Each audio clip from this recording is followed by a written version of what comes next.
Министерството за здравство не попушта и покрај апелите на синдикатот за образование. Учениците на 1 февруари дефинитивно ке седнат во училишните клупи. Министерот Беким Сали вели дека епидемиолошката состојба тоа го дозволува, а најави и скрининг меѓу учениците по случаен избор.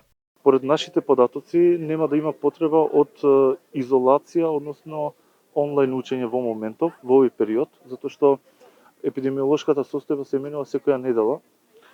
Ние врз основа на тие податоци носиме и нови одлуки и нови политики. Тоа значи дека од 1 февруари ќе се почне со физичко присуство во училиштата и ние како министерство ќе превземеме превентивни мерки со скрининг кој што ќе биде по случајност направена кај децата.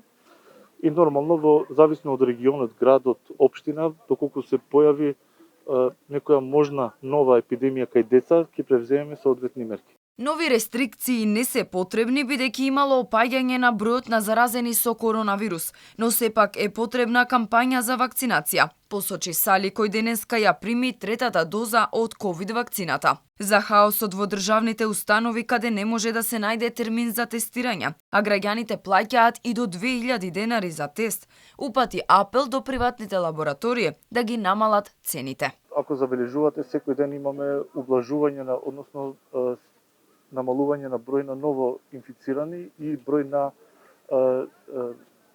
лежечки хоспитализирани пациенти.